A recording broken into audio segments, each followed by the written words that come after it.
I think the greatest dilemma today that society faces is that of disorientation.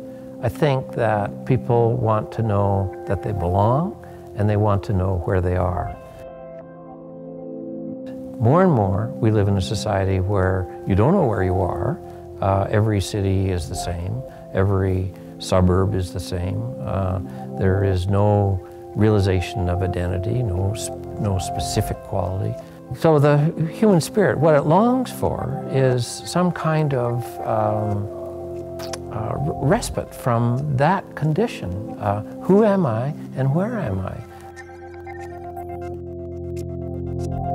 What nature gives you is an answer to both, and you know where you are in a topographic sense when one is in the wilderness. It's a great call to us all.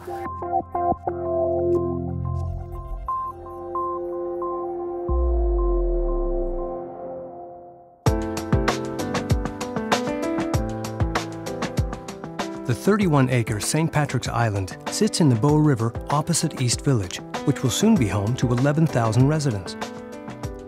St. Patrick's Island it's very central. It's in the core of the city, so it's a real centralized point for activity to happen. People can come from all over Calgary to St. Patrick's Island, but it's also this sort of sanctuary within the big city. It's still this wonderful natural environment. In 2010, the Calgary Municipal Land Corporation asked Calgarians how they saw the future of the island, and some 6,000 people responded. You know, I think St. Patrick's Island, like a lot of our parks, the public wants it to be a bit of everything to everyone. They wanted intimate festival space, nature trails and boardwalks, a beach, picnicking, and play spaces. They saw it as a sanctuary, a green oasis, a breathing space in the city. So how do you respect the natural environment but accommodate people? For centuries, planners have used the principles of biophilic design. It's based on the idea that humans have an instinctive need to interact and feel emotional connections with nature. Biophilic design attempts to bring to fruition the human psyche ambition that nature is of value. And so we want to deliver something that uses nature as its foundation.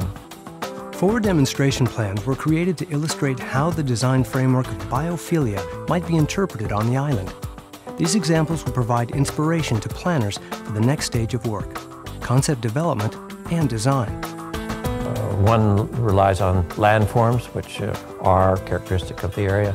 Another relies on the geology, the history of the formation of the Bow Valley. A third relies on the fauna, that is to say, the fish life. And we've designed the island in the shape of a fish. And then the fourth one is rooted to our own life cycle. What the biophilia approach allows us to do is to realize the execution of placing design facilities or performance spaces, nature trails, lagoon, and so on the island in a way that brings to the fore relationship of nature to the human experience. And all 4 schemes really allow that. So what we have in place now for St. Patrick's Island is the master plan. It was a year-long process, and it was informed by months of public engagement, of which 6,000 Calgarians participated in. So the next stage for CMLC is to issue an RFQ, which is a request for qualification, to identify and qualify the selected consultants that could move into the next stage of the process, which is the concept development and detailed design for St. Patrick's Island. And that second stage of the process will be a design competition where the selected consultants move forward with design ideas and concepts for St. Patrick's Island. CMLC is just so excited to see that move forward and have the development take place and create that place that's going to be a special part of Calgary for many years to come. So, As East Village grows into a true urban village, St. Patrick's Island will be a key, close connection to the natural world that was here before us and that is a critical part of us today. It's the neighbor that nourishes us, inspires us, and gives meaning to city life. People grind through their lives, being mostly anonymous, mostly unsung, if you wish, mostly ignored. And so we all need it. We all need applause. We all want to know that we're important, and we all want to have a life that means something. So this kind of opportunity for the citizens of the city is a huge one.